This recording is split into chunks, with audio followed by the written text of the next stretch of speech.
মা ও মা মা সোনকালে আয় আজি মোৰ ৰিজাল্ট দি বাবা কিমান পালে 98% পালো মা বাস বেটা আৰু আমাৰ এই বুঢ়াটাই 3 বাৰ পৰীক্ষা দিও পাছ কৰিব পৰা নাই মইতো পঢ়ুৱে কমন নপঢ়িলে মই কি কৰিম ছাৰে এক্সাম হলত নকল কৰিবই নিদিয়ে চা তাৰ কথা চা গাধা গৰু কাট পেঞ্চিল আপুনিতো একো এটা কথাই নকয় দিনে দিনে বিয়া কৰিব লগা ভয় হৈ আছে এতিয়ালৈকে মেট্ৰিকে পাছ কৰা নাই 2 দিন পিছত তাৰ লৰাই মেট্ৰিক দিব লগা হ'ব মা মই ৰূপালীক বহুত ভাল পাম তাইৰ লগত মোৰ বিয়াটা কৰাই দে না এতিয়া মই আৰু মোৰ ল'ৰাটা একেলগে মেট্ৰিক দিব পাৰিম বান্দৰ গছত গৰু উঠা কথা নকবি তই যা পঢ়বি যা মা এইবোৰ বাদ দে না 98% পাইছো মই মোৰ কাৰণে পায়স লৈ আহ পায়সখিনি পৰিয়াই গ'ল নেকি কেছটো জ্বলাই আহিছিলোঁ মই তোৰ আৰু একোৱে কামৰ ঠিক নাই বিয়া কৰোৱা দিনৰ পৰাই দেখি আছো মই এতিয়া কাম নাথাকিবতো আপুনি দাসৰ গণীয়েকৰ তাতে যাই চাহ খাই আহক যাওক হেৰি তুমি আৰু এনেই খং কৰা গৰম চাহ একাপ বনাই আনাহে এইটো মেট্ৰিকত 98% পোৱা অনিৰ্বাণৰ ঘৰ হয়নে হয় আহক মা ঐ মা ভাড়া স্পৰ্টিংটা সোনকালে লৈ আনে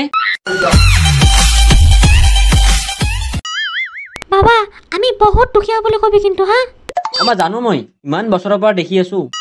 তুমি অসমৰ ভিতৰত ভাল ৰিজাল্ট কৰিছা কেনেকৈ পঢ়িছিলা তুমি মই দিনত 24 ঘণ্টাৰ ভিতৰত 25 ঘণ্টাই পঢ়িছিলোঁ ৰাতি যেতিয়া লাইন নাথাকে তেতিয়া মই বটলৰ ভিতৰত জোনাকী পৰুৱা ভৰাই ভৰাই পঢ়িছিলোঁ হয় বটলটো ময়ে কিনি আনি দিছিলোঁ আৰু ময়ো সহায় কৰিছিলোঁ জোনাকী পৰুৱাবোৰ ধৰাত আৰু ময়ো সহায় কৰিছিলোঁ জোনাকী পৰুৱাবোৰ বাচি আছে নে নাই এইবোৰৰ চকীদাৰী কৰিছিলোঁ চাওক গোটেই পৰিয়ালটোৱে কিমান সহায় কৰিছে অনিৰ্বাণক ভাল ৰিজাল্ট কৰোৱাত আৰু মই কেতিয়াবা জোনাকী পৰুৱাৰ পোহৰ শেষ হৈ গ'লে হেপিডেণ্ট খাই তাততো এনেকৈ দি কেনে পোহৰ দি পেলাই পঢ়িছিলোঁ এতিয়া আপোনালোকে ক'ব নালাগে হা যে আপুনি হেপিডেণ্টটো কিনি আনি দিছিলে আপুনি হেপিডেণ্টৰ পেকেটটো ছিঙি দিছিলে তুমি হেপিডেণ্টৰ ভিতৰৰ ৰস আছেনে নাই এইবোৰ চাই হেল্প কৰিছিলা বুলি আমি গম পাওঁ আপোনালোকে বহুত ধৰণে হেল্প কৰিছে তাক আৰু মই বহুত দুখীয়া হয় এয়া চাওক মোৰ ভাড়া মোৰতো দুয়োফালে ভাড়া তথাপি মই 3 বাৰ মেট্ৰিক দিও পাছ কৰিব পৰা নাই যা তই ৰূপালীক লৈ আন যা তোৰ বিয়াখন আজি মই কৰাইয়ে দিম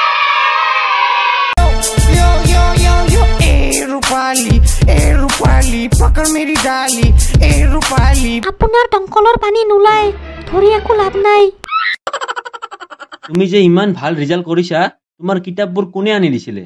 মোৰ লগত কিতাপে নাছিল মই স্কুলত সবৰে কিতাপৰ পৰা এটা এটাকে পেজ চুৰ কৰি আনি জৰা লগাইহে এখন কিতাপ বনাইছো তুমি কি খাই পেলাই ইমান ভাল ৰিজাল্ট কৰিলা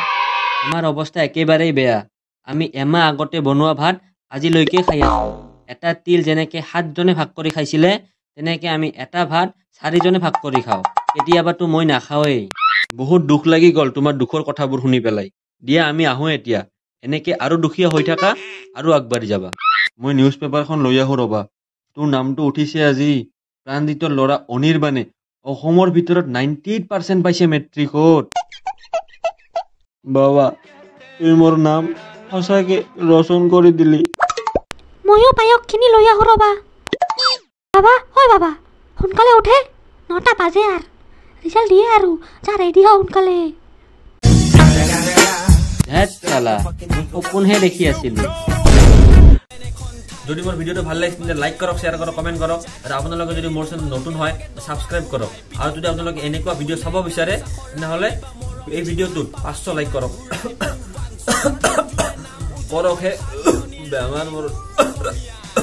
অসমবাসীলৈ মই মৰম যাচিলো অসমৰ এখন টান হৈ ৰচনা ৰচিলো